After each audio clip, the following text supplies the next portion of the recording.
अभी सत्संग प्रारंभ होने के थोड़ी देर पहले एक बलिया से आए हुए नए सत्संगी जो इसी साल जुड़े हैं सत्संग से, हमारे पास बैठे हुए थे और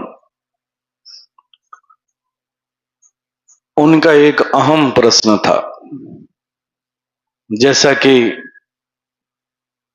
सारे लोग ऐसा सोचते हैं, कुछ लोग कह पाते हैं, कुछ लोग नहीं कह पाते।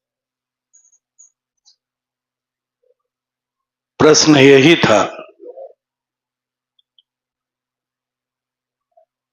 जिसका उत्तर कुछ हद तक प्रकाश जी देने का प्रयास किए। यही इस सत्संग की खूबसूरती है। वो गुरु सत्ता कैसे काम करती है और शंकाओं का, भ्रम का शमन करती है, समाधान करती है। उनका भी प्रश्न यही था उस सत्संगी भाई का कि गुरु महाराज तो नहीं रहे और ऐसा सुनने को धर्म शास्त्रों से मार्गदर्शन मिलता है कि जीवन में कोई ऐसा होना चाहिए स्थूल रूप से जिसके मार्गदर्शन में हम चले। उनका प्रश्न सुनकर के बड़ा ही अच्छा लगा। मैंने उन्हें बताया भी कि मैं आज आपको इसका उत्तर दूंगा। सबसे पहली बात, मैं उन दिनों की ओर आपको लेकर के जाना चाहता हूं जब पूज्य गुरुदेव शरीर में थे। 4 दिन शरीर छोड़ने के पहले का एक वाक्य है। 31 दिसंबर, वो मेरा जन्मदिन भी था। बड़ा ही वो प्रसन्न थे और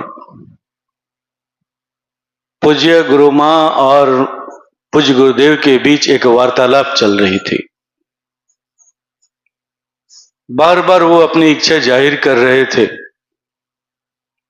कि अब मोह माया को छोड़ देना है, मेरा काम पूरा हो चुका है, मुझे अब अगले आदेश के लिए यहां से जाना होगा। परमात्मा का जो अगला आदेश होगा फिर उसके अनुसार जो मुझे जिम्मेदारी दी जाएगी उसकी तैयारी करनी होगी। पूज्य माता जी बार बार उनसे विनती कर रही थी कि आप क्या बोल रहे हैं, आप नहीं रहेंगे तो ये कैसे चलेगा, कैसे सत्संग, इतने बच्चे आपने पैदा कर दिए, उनकी देखभाल कैसे होगी। घूमते फिरते अनायास में भी वहां पहुंच गया और जैसे ही पहुंचा वही प्रश्न उन्होंने मुझ पर डाला। कहा कि बताओ, मेरे नहीं रहने के बाद ये सत्संग कैसे चलेगा। कुछ भी इधर उधर की बात नहीं की, बस स्ट्रेट फॉरवर्ड यही 2 लाइन उन्होंने मुझसे पूछा। मैं कभी इस विषय पर सोचा नहीं था, न मेरे अंदर किसी चीज की कोई प्लानिंग थी। बस मेरे अंदर में उस समय जो उत्तर आया, जो निकला, मैंने वही उनको उत्तर दिया। मैंने कहा कि आपके बाद हम लोग पूज्य माता जी को लेकर के चलेंगे। कहते हैं कि वो मौन हो गए। उन्होंने कुछ देर तक अपनी शांति बनाए रखी और फिर थोड़ी देर के बाद उन्होंने कहा कि हाँ, ठीक कह रहे हो, ठीक कह रहे हो, ठीक कह रहे हो। तुम्हारा ये दायित्व होगा कि तुम माता जी को लेकर के चलोगे। और सच्चाई भी यही है कि आज यही चीज घटित हो रही है। हमारा उद्देश्य भी यही रहता है। आप लोगों को मैं एक चीज बताना चाहता हूं, याद रख लीजिएगा। गुरु शब्द अपने आप में एक वर्तमान है। गुरु शब्द अपने आप में एक वर्तमान है और गुरु की कभी मृत्यु नहीं होती, मृत्यु नहीं होती है। इसलिए ये शब्द जो बार बार पूछा जाता है, शायद अब तक ये बात, इस शंका का, इस भ्रम का शमन हो जाना चाहिए था या हो जाना चाहिए। गुरु की कभी भी मृत्यु नहीं होती है, वो हमेशा वर्तमान में रहता है और आज भी वो हमारे मध्य अपने वर्तमान अवस्था में मौजूद हैं। बस समझने की बात है। हाँ, नए लोगों के लिए ये प्रश्न हो सकता है, तो मैं उन्हें भी ये बताना चाहूंगा। हम लोग बार बार क्रिया जब बताते हैं तो इस बात को कहते हैं कि गुरु केवल शरीर नहीं होता है। गुरु उस शरीर के अलावे भी कुछ है। क्या है? तो गुरु एक तरंग भी है, गुरु एक स्पंदन भी है, गुरु एक प्रकाश भी है, गुरु एक आनंद भी है, गुरु एक शांति भी। ये सारे रूप गुरु के ही हैं और वो कहां पर सुरक्षित हैं? जिसे आप ढूंढना चाहते हैं, जिसे आप पाना चाहते हैं, तो उसी शब्द में सुरक्षित है, उसी मंत्र में सुरक्षित है जो आपको दे करके गए। बस आपको इसे समझने की जरूरत है, उसे समझने की जरूरत है, उस पर विश्वास करने की जरूरत है। क्योंकि आपकी जो यात्रा है इस पार से उस पार जाने की,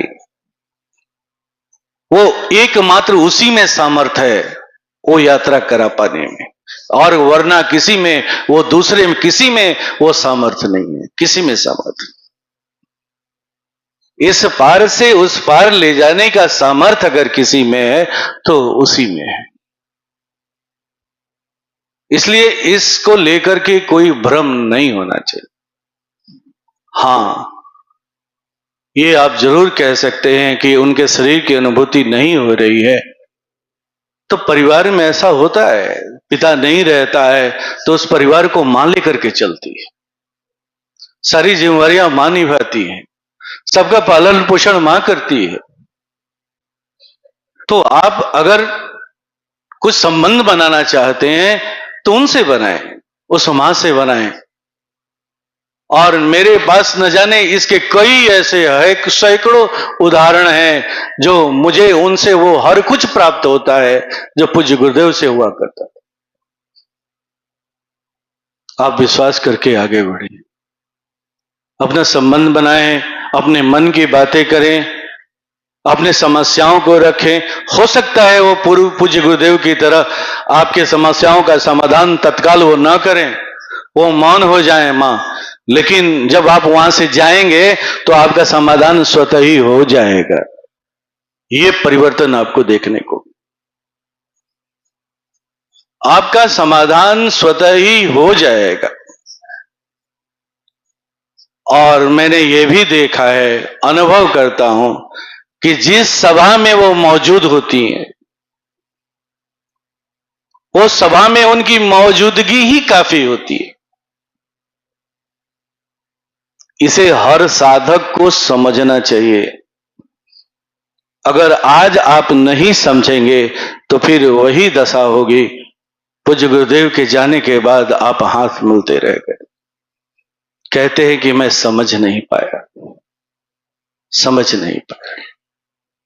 इसलिए मेरा मशवरा होगा सबसे कि अब भी समय है, एक मौका है, आप सचेत हो जाएं। दूसरी बात, मैं उस भाई के लिए यही कहना चाहूंगा कि अगर आप संबंध बनाना चाहते हैं तो पूज्य गुरु मां से बनाएं। आपको वो हर चीज प्राप्त होगा, हर मार्गदर्शन प्राप्त होगा उस नए भाई के लिए। आइए ध्यान की तरफ चलते हैं। इसके लिए आवश्यक है कि हम लोग सीधी तरह से बैठ जाएंगे।